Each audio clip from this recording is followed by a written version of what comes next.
છો NN news છું કલ્પિતા પટેલ। હવે જોઈએ અગત્યના સમાચાર। વડોદરા શહેરમાં આવેલ આજવા રોડથી કમલાનગર તળાવ રોડ ખાતેમાં કોમ્પ્લેક્સ ITI પાસેના રહીશો સતત 2 દિવસથી પીવાના પાણી માટે વલખા મારી રહ્યા છે। સ્થાનિક નાગરિકો દ્વારા તમામ કોર્પોરેશનના અધિકારીઓ અને કોર્પોરેટરોને રજૂઆત કરવા છતાં રહીશોને સુવિધાઓ નથી મળી રહી। આજરોજ સામાજિક કાર્યકર કમલેશ પરમાર દ્વારા વધુમાં જણાવવામાં આવ્યું હતું કે દેશના વડાપ્રધાન શ્રી દ્વારા નલ સે જલની યોજના હેઠળ તમામ લોકોને પીવાનું પાણી મળી રહેશે તેમ જણાવ્યું હતું, પરંતુ વડોદરા સ્માર્ટ સિટીમાં નળ પણ નથી અને પાણી પણ નથી તેવી પરિસ્થિતિ જોવા મળી છે।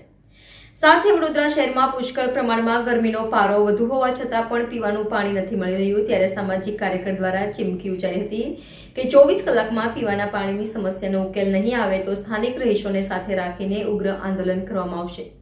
તેની સંપૂર્ણ જવાબદારી જે તે જવાબદારશ્રીની રહેશે તેમ જણાવ્યું હતું। NN news Vadodara. દર્શક મિત્રો, તમારી આસપાસ બની રહેલી અવનવી ઘટનાઓ વિશે જાણવા માટે NN ન્યૂઝને લાઇક કરો, શેર કરો, સબસ્ક્રાઇબ કરો અને બેલ આઇકન પ્રેસ કરો જેથી આપને નોટિફિકેશન્સ મળતી રહે।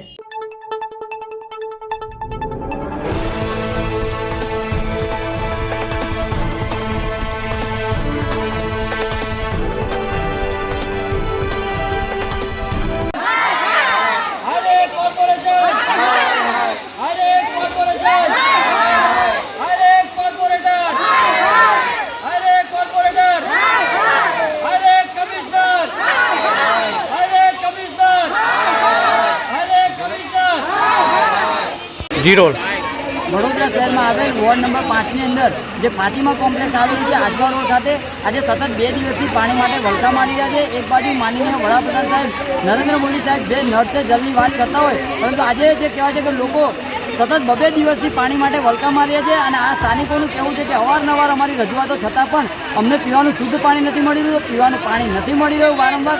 જ્યારે કહેવાય છે કે સ્થાનિક કોર્પોરેટરો ધારાસભ્યોને જાણ કરવા છતાં પણ આજ દિન સુધીમાં એ લોકોની વારે નથી આવી રહ્યા। સાથે મ્યુનિસિપલ કમિશનર સાહેબ, મેયર સાહેબ, ચેરમેન સાહેબ જ્યારે દરેક રોડ રસ્તા ઉપર જળ એ જીવનની જ્યારે મોટા મોટા પોસ્ટરો લગાવતા હોય તો ખાસ કરીને આ સ્થાનિક રહીશોની માંગ છે કે વહેલામાં વહેલી તકે આ લોકોને પાણી મળવું જોઈએ અને ચોક્કસથી આ સ્થાનિકોનું કહેવું છે કે 24 કલાકની અંદર જો આ લોકોને પીવાનું પાણી નહીં મળે તો ઉગ્રમાં ઉગ્ર આંદોલન કરવામાં આવશે। તેની સંપૂર્ણ જવાબદારી જે તે જવાબદાર વ્યક્તિની રહેશે। જી, આ વિસ્તારની અંદર જે કાચનું કામ કર્યું છે, અમારો જો વિડીયો બી છે, સ્થાનિકો એવું કહેવામાં આવે છે તે કાચમાંથી પાણીની લાઈન નીકાળવામાં આવી છે। ચોક્કસથી વડોદરા શહેર સ્માર્ટ સિટીનો દરજ્જો 2017થી મળ્યો છે, પરંતુ એક પણ કામ સ્માર્ટ થયું નથી। સ્માર્ટ મીટરો લગાવવાની વાતો થઈ રહી છે, પરંતુ પાણીના મીટરો લગાવવાની વાત થઈ રહી છે।